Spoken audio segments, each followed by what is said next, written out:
A California death row inmate could soon be getting closer to being exonerated for the crime he says he did not commit. Jarvis J. Masters was convicted for making a weapon that killed a correctional officer in the 80s. A federal judge could soon issue a written decision on this case any day now. Joining us now live to talk about the case, author and journalist David Sheff.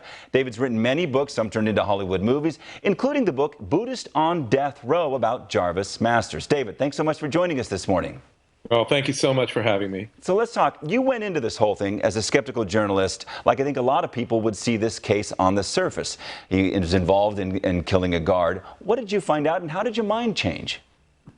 Well, I came in very skeptical. Everybody on death row, or at least most people there, do claim that they're innocent. And so I was, as a journalist, came in and I needed proof. And I read through the transcripts. I realized that Masters did not kill the guard. He had no involvement whatsoever in the murder, and he was convicted nonetheless in a trial that was a sham. There's been incontrovertible evidence since then that he's innocent, and my hope is that finally he'll be exonerated.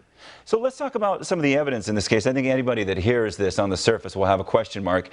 Several people were involved in this trial. He was convicted for his role, but he didn't actually kill the guards. Two other people were, and they didn't even get the death sentence. He got the death sentence. They just got life without parole. On the surface, this seems way imbalanced.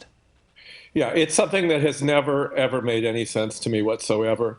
But the fact is that Jarvis had nothing to do with making the knife for which he was convicted. And, even when he was convicted then, yes, he was given the death penalty. The person who actually was proved to have actually killed the guard was just given was given a life sentence. So it makes no sense. And it's been, in the meantime, Masters has been languishing in San Quentin. He's been there for 40 years. For 22 years, he was in solitary confinement. Okay, so I'm glad you brought that up, because that's an important point here. Because his crime involved a prison guard, they thought he was a danger to other prison guards. Since he's been put on death row for the majority of his sentence, he has been in a solitary confinement, not able to conversate with anyone, have very limited visitors, if at all. This does a number on someone's mentality when they're in that situation, making it harder to interact with the outside, making it harder to keep his sanity. You wrote a whole book on him becoming a Buddhist. Yeah, one of the things that's the most extraordinary thing about Jarvis's story is who Jarvis is as a person.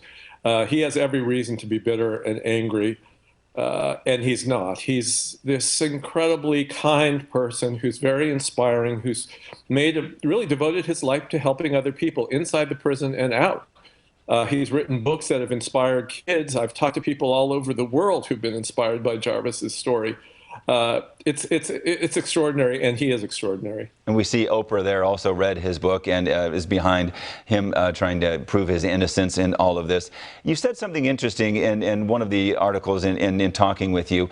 This is the justice system, but you referred to it as the injustice system. Explain.